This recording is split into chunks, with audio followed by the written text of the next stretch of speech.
welcome to ET Now Startup Central, India's first and only daily show dedicated to startups, technology and entrepreneurship.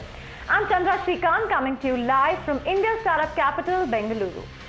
Vishnu Kumar coming to you live from ET Now's Mumbai studios. First up, a check on all that's making headlines here at ET Now Startup Central. On our special segment Investopedia today, we talk to one of India's leading venture capitalist, Sandeep Singhal of NEXUS Venture Partners, whose investments include the likes of Snapdeal.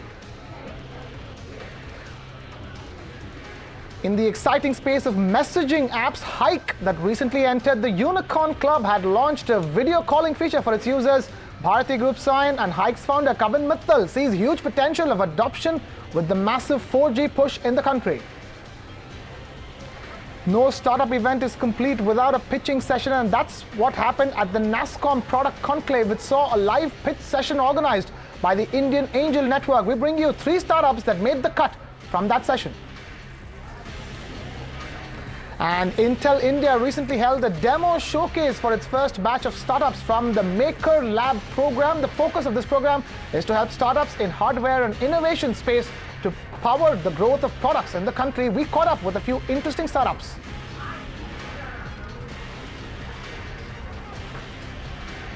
We kick it off then, Krishna, as promised, with one of India's leading venture capitalists. We are talking about Sandeep Singhal of NEXUS Venture Partners. NEXUS portfolio, of course, includes the likes of Snapdeal, ShopClues, Delivery, Craftsvilla, and many more.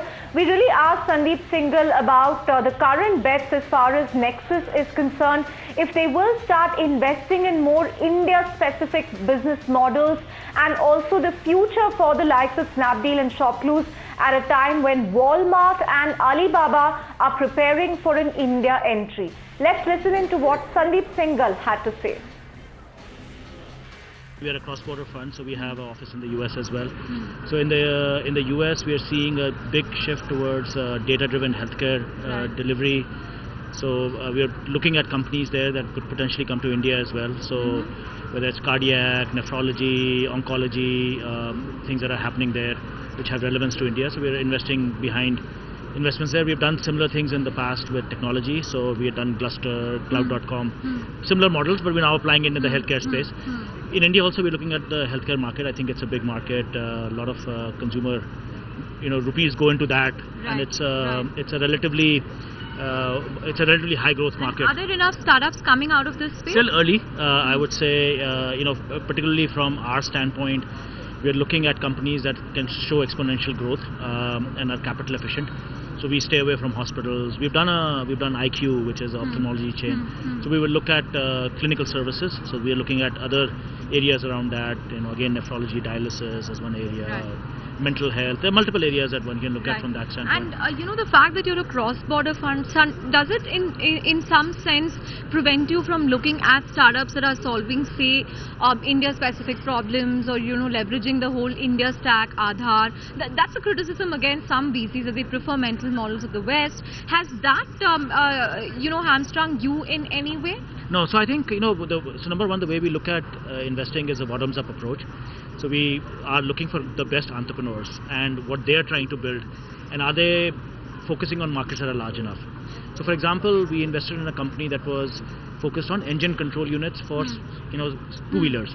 Now India is the largest two-wheeler market. So this company, Sedimac, basically when they came to us, we said, the problem is global, but it will be first solved in India because the need is the highest in the Indian market, whether it is fuel efficiency, whether it's emissions and so on, right? So we continue to do that. We are seeing, for example, in India right now, supply chains are broken. So, you're seeing many elements of the supply chain problem being solved with logistics companies coming in. Now you're seeing, financing being solved. So, we see what's happening in India, what are the entrepreneurs looking to do, and based on that, we'll find the right investments to make.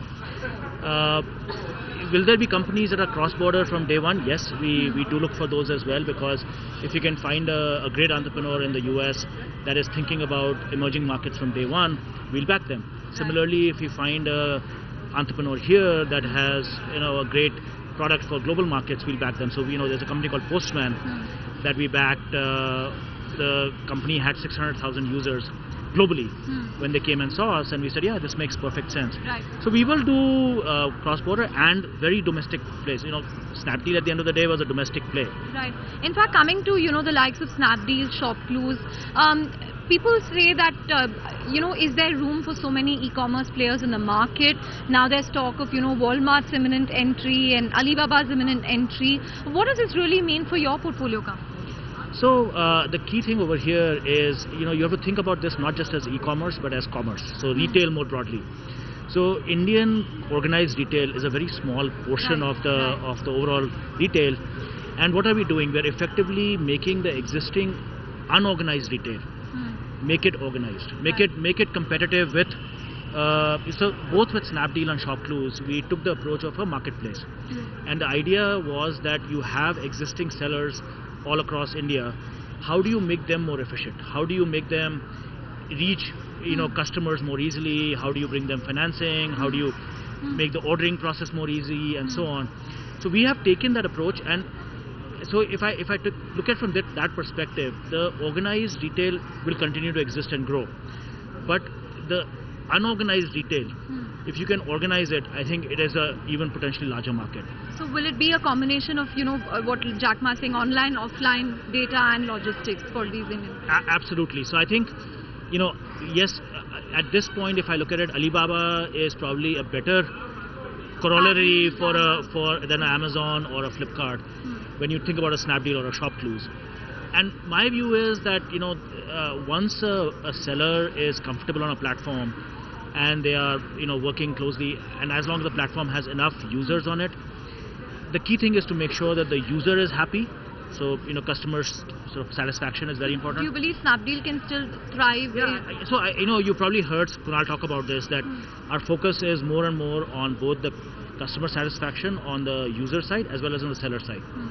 And that's where we are focusing, and that's where Kunal is focusing to create a very unique differentiation in the market. Right. Final thoughts, Sandeep. Last year this time there was a lot of concern around the whole hyper-local space, that everybody kept predicting that a lot of startups are going to fail, and that sort of came true this year. Where do you think the next fault line is going to be? Because this whole summit has been so much about fintech. Do you perhaps think that space is getting overheated now? Because there are so many different models in that. So I would beg to differ on one thing. I think the hyper-local space hasn't failed, right? What has happened is that certain leaders have emerged, right? So what I would argue is that in any space, when the space is relatively young, multiple founders come in and they try and build businesses, and some will work, some will not work. It could be an execution issue, it could be a positioning issue, so that happens. So will that same thing happen in fintech? Yes, I believe that there will be companies that will succeed, and they will change the space. Hyperlocal has changed. You have companies that have built, Swiggy for example has built a very good business right now. So could Tiny Owl have done the same thing? It was our portfolio company. It didn't, right? So did that mean that the hyperlocal idea was a wrong idea? No. What an entrepreneur or an investor has to think is, can you build a sustainable business in that space? Right. And I think there is a sustainable business to be built in fintech. There's a sustainable business to be built in hyperlocal. The key thing is you have to show value to the customer. If the customer is willing to pay you for that value, then I think there is a business to be built. Important lessons for everybody watching, Chandra. You have to provide value to customers, and that is something worth noting for all startups and all the talk about the valuations and markdowns and etc. etc. As long as you're providing value to customers, then you have nothing to worry about. On that note, it's time to focus on the exciting space of messaging apps. Hike, that recently entered the Unicorn Club, had launched a video calling feature for its users, and Bharati Group sign and Hike's founder Kavin Mittal sees huge potential of adoption with the massive 4G push in the country, and our very own Rahul Dayama caught up with him for this and more. Take a look at this. We finally have the capital to go really build all the stuff we wanted to build for the last couple of years. So we really truly can bring Hike to a stage where it's got all the things that we wanted to build in it in the last couple of years. Thirdly, one of the things we've discovered this year, very early this year, was that 2G users started to decline inside the product. And 4G has been on a rise since Jan, only this year. In the last 6 months, it's just catapulted. And it's fantastic because as a rich messaging application, cheap, fat data pipes is fantastic for us. So we're looking forward to 17 and what that looks like. And our guess is that things like 4G will allow us to really change the game in a in a big way in a market like India. I'll come to 4G in a while, but you've launched video calling officially here in India. You're going to head on in a way take on WhatsApp in this space. So tell us, will this really be a game changer for you? For you now having customers also video call each other, and with 4G adoption really being on the rise. Absolutely. One of the things we learned last year was that people don't like typing in local keyboards. Also, there's no QWERTY standard in local keyboards, which is why people exchange over 300 million stickers per day in 40 plus regional languages on hike. So India is a visual in what we call sight and sound market. So our goal was, how can we bring new channels of communication that are sight and sound? We did calling last year, we're doing video calling as of today. And we're super excited because I mentioned to you earlier that first of all 4G is on the rise, but second of all we optimize video calling where it does work fairly well on 2G too. And that's important because even though 2G is declining in the user base, it's still quite large. It's still quite large here in the country. Also, last time I spoke to you, you seemed excited about the entry of Jio and the free data plans that it had to offer. It's been quite a while now. So are you seeing, as far as hike is concerned, an increase in your consumer base as far as, and also going forward, the sort of a battle that we see, that apps like you will really be the winner and consumers get the best product? Yeah, we've been excited about 4G since Jan because we saw the data changing. And of course, the price war that's happening in the market always happens. It happened in voice, 2G, 3G, 4G. It's expected, right? That benefits people like us, that benefits the customer, so it's fantastic. Look, the market is going to be very different next year. We've been building towards it for the last 6 months to a year, and we're just thoroughly excited that we're finally in a place where you may end up having 100, 200 million customers having good data pipes at low cost in this country. Also, last two questions, Kavin. Will the focus be on increasing the consumer base, taking it from 100 million to 200 million? Is it a little too early to start talking about monetization plans? But you think monetization plans can wait and the focus really is on expanding the user base here in the country? Never too early, but our focus for the next couple of years is to keep investing in the product and make it the best in class. Because at the end of the day, companies like us should only shift our attention to monetizing the base when you really truly know you have a best-in-class set of product. And with the market changing so rapidly, you're going to change with the market too. So what may have worked for the last 3.5 years may not work in the next couple of years. So our focus again for the next couple of years will be just build a phenomenal product for sight and sound, for a market of sight and sound, and then over time, 2018, 2019, start thinking about monetization. Which is why we also raised a very large round of funding. Krishna, every time Kavin Mittal talks on camera, he's asked about Rel Jio, and to give him credit, he's quite sportive about it. Not easy when, his father and the promoter of Jio are, engaged in such a bitter war, but he's pretty sportive whenever he's asked that question. But moving on from that, now no startup event is really complete without a pitching session, and that's what we're going to bring you from the NASSCOM Product Conclave last week, which saw a live pitching session from startups. We bring you the 3 startups that really made the cut, the problems they're trying to solve, and the toughest question they faced from the jury. Listen in to these startups. What we do at ToneTag is we are bringing contactless payment experience in the hands of common man, right? To an extent where it also becomes a critical aspect in financial inclusion, right? So imagine a farmer in his village can buy grocery from a village merchant using his phone. He doesn't need a card, he doesn't need anything else. And this is without NFC? Without NFC, so that's critical, right? So we use a very basic component which is available in every phone, which is speaker and microphone, to do that. And very interestingly, what we have also done is we are the only company globally to have patents to enable any merchant device, right, even without speaker, right, to accept these payments. Right. Yeah. Quickly tell me what you do. Hi, so we help hotels with reputation management. We help them measure their customer experience during the various stages of customer stay, and then we help them implement a framework where the staff-funded staff can deliver a greater service. You already have how many clients? So we have close to 450 clients. So And these would be 3-star.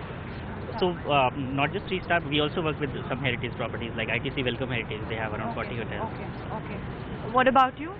Well, at Hansel.io, we solve this problem of giving the control back to the developers once the app is released and out being used in the wild, in production.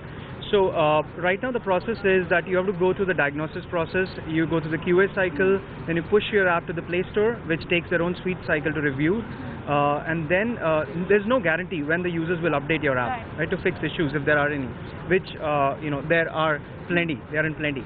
So now at Hansel, we solve this problem of helping you solve these issues not in order of days or weeks, in under 15 minutes. That's what we promise. Okay.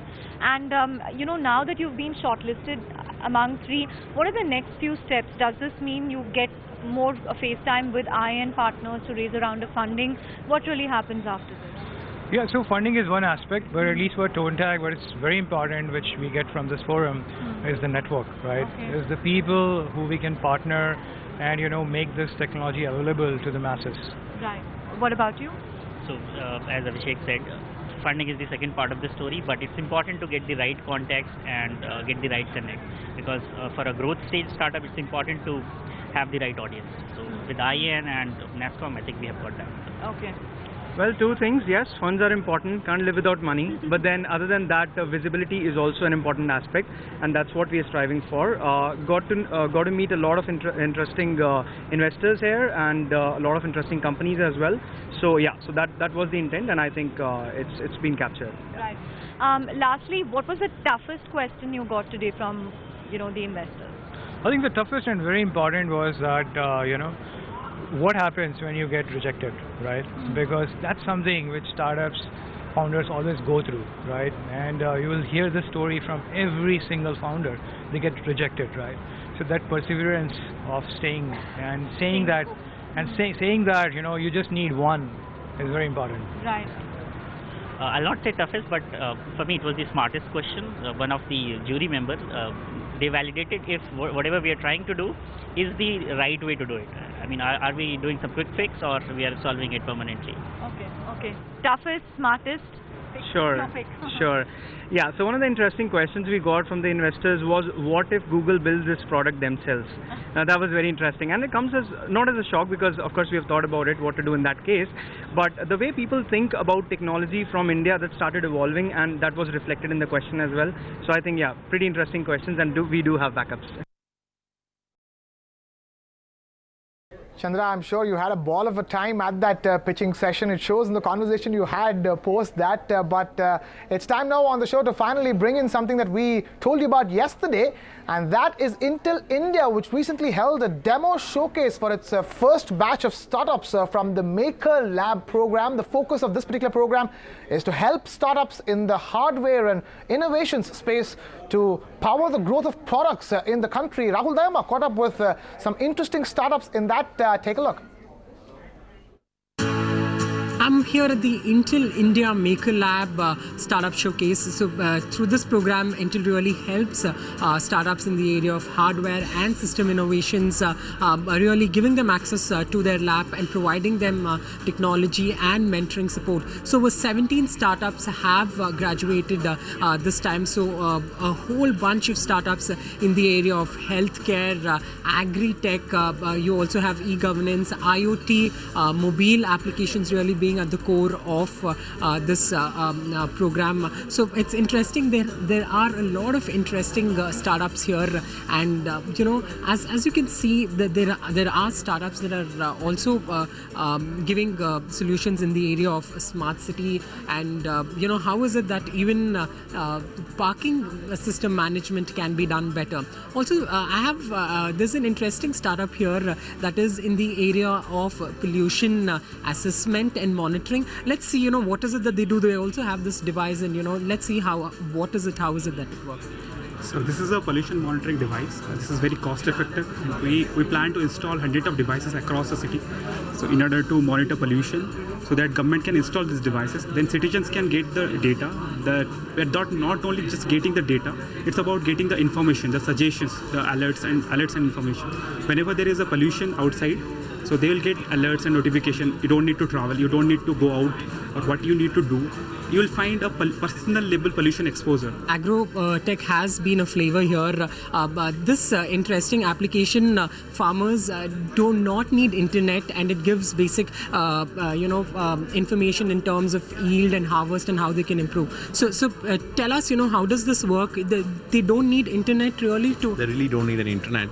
We have a suite of crop-specific mobile applications for agriculture, horticulture, and animal husbandry, which gives an end-to-end information. I'll just walk you through one app. This is, let us say, go through cotton app.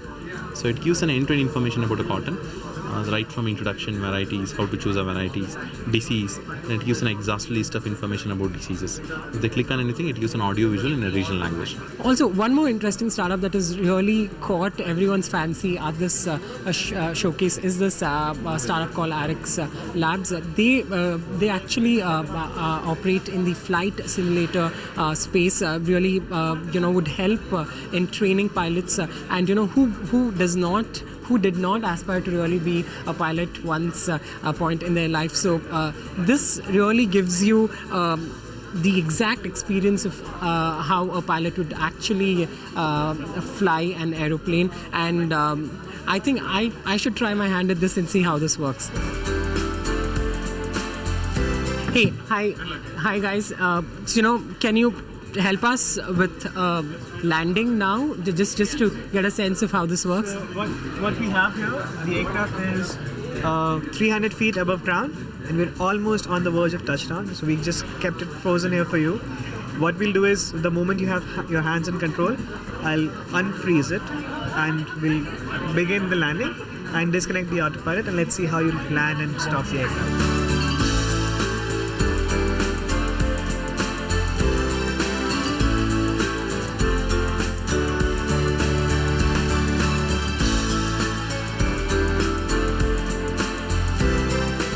Would you describe this as a turbulent landing, or how would it? It's a bit of a hard impact, a bit of hard touch, but the passengers would not have minded that much of an impact. It happens on a normal landing. Krishna, that's one simulator I definitely want to get my hands on, but Rahul was lucky enough to try that out. But with that, I'm afraid we are out of time in this edition of ET Now Startup Central. We hope you enjoyed the show, and keep it with ET Now.